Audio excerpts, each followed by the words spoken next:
Hi everybody, welcome back. I'm going to do a video on real estate stuff explained, and I'm going to talk about status certificates. A lot of people know about status certificates, but there's a heck of a lot of people who don't really know what it is.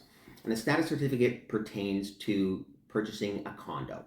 So what happens is when you make an offer, I always tell them make it conditional upon your lawyer to review the status certificate. And what is that? So anyways, a status certificate is one document in, I guess there's really probably about 10 or 15 different documents, but they call it, as a catch-all, it's called a status certificate. And what does it contain? Well, the status certificate itself is about a 5-page document, and it contains things like the legal description of the property, so you know that you're getting parking and locker. It talks about the reserve fund, how much money they sort of have in the kitty at that very moment in time. Are there any judgments against the corporation? Are there any special assessments against the corporation? Because I guess people need to know, are they being sued? Which sometimes is a big deal, sometimes not. Or a special assessment, which is a big deal and sometimes could cost the future buyer tens of thousands of dollars. It also verifies what the condo fees are as well. Other documents, the rules, regulations, bylaws, and this is important because you need to know if, can you have a pet? Are you allowed barbecue? Stuff like that. The declaration is also part of it. In the declaration, every condominium is a corporation, and the declaration is kind of like the constitution of it. It's probably the thickest document, and it has things like, the talks about the unit boundaries, and it also talks about things like, what percentage of the condo do you own, and they use that percentage to calculate your condo fees.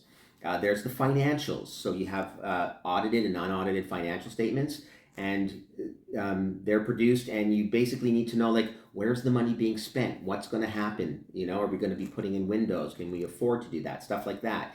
The insurance, every building has insurance if, God forbid, something tragic happens in the building, fire, a flood, etc. Talks about the boundaries of the unit, and this kind of ties in a little bit with the insurance as well, because if, let's say, there is a flood,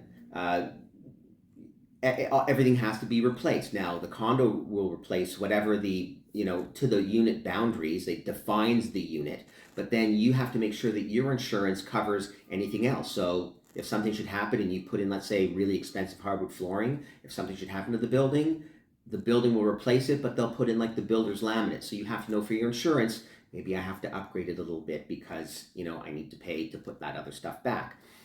There's also something called Form 15. It's the future funding of the reserve. And every 3 years, what happens is that they have to bring in, and this is mandated by the province, they have to bring in, let's say, an engineering company to look at all the aspects of the building, the roof, the windows, the heating, electrical, etc., etc. Basically go through everything and see, like, how much longer is this going to last? Because they're going to have to know what they have to put away into the reserve fund to make sure that when something does wear out or break or something, they're going to be able to replace it. So every 3 years they send somebody in, and I guess you just need to know. It'll tell you, like, here's what they make recommendations, like you should raise the fees, the reserve fund portion of the fees, so many percentage, so you can afford to keep the building running.